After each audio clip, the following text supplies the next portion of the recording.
के प्रति निश्चल प्रेम को बड़े भावपूर्ण तरीके से दिखाया गया है।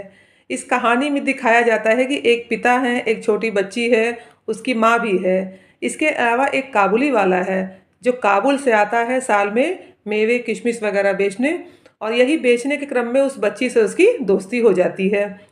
वो बच्ची को जब भी अपना सामान बेचने जाता है तो बच्ची को फ्री में थोड़ा सा काजू किशमिश देता है और बच्ची का उससे थोड़ा लगाव हो जाता है। एक बार क्या होता है कि रहमत जो है किसी से लड़ाई झगड़ा कर लेता है और इस क्रम में उसको सज़ा हो जाती है। 8 साल के लिए वो जेल चला जाता है। 8 साल बाद जब वो जेल से आता है और उस बच्ची से मिलने जाता है तो उसके दिमाग में ये रहता है कि वो बच्ची अभी उतनी ही बड़ी होगी, उतनी ही छोटी होगी और ऐसे ही हंसती हुई अभी वो मेरे पास आएगी। वो उसके लिए कुछ किशमिश काजू वगैरह भी ले करके जाता है। लेकिन जैसे ही बच्ची उसके सामने आती है तो वो एक बड़ी लड़की हो चुकी होती है और उस दिन उसकी शादी हो रही होती है। वो पूरा शादी के वेश में रहती है, लाल पूरा चुनरी उनरी ओढ़े हुए, ड्रेस पहने हुए, और रहमत उस बच्ची को देख के अवाक हो जाता है, एकदम सन्नाटे में आ जाता है। उसको लगता है कि अरे ये बच्ची इतनी बड़ी हो गई। बच्ची के जो पिता हैं वो उसकी भावना को समझ जाते हैं।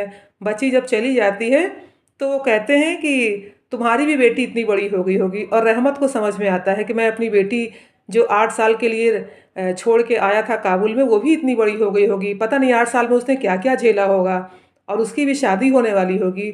और वो जेब से एक कागज़ निकाल के दिखाता है मिनी के पिताजी को कि देखिए मैं अपनी बेटी के हाथ की छाप लेकर के आया हूँ और इसको मैं देखता रहता हूँ।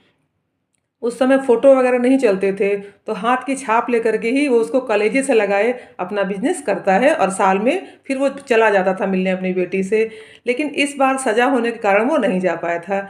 मिनी के पिताजी ये देखकर बहुत भावुक हो जाते हैं, क्योंकि वो खुद भी एक बेटी के पिता हैं, तो वो समझ सकते हैं कि इसके मन पे क्या बीत रही होगी। वो उसको पैसे देते हैं और कहते हैं कि रहमत, तुम अपने देश चले जाओ और अपनी बेटी से मिलो। तुम अपनी बेटी से जब मिलोगे तो हो सकता है इसका कुछ सुख जो है हमारी बेटी को भी मिल जाए, और इसका जो पुण्य है वो मुझे भी मिल जाए। इसमें आप 3 तरह का प्रेम देखेंगे। एक तो आप देखेंगे कि रहमत का अपनी बेटी के प्रति प्रेम, उसके बाद मिनी के पापा का और मिनी का प्रेम, और रहमत का और मिनी का प्रेम। तीनों का प्रेम ही बहुत निश्चल है, और अंत तक कहानी पढ़ते पढ़ते आपकी आंखों में आंसू आ जाएंगे। आपको कैसा लगा आप बताइएगा। धन्यवाद।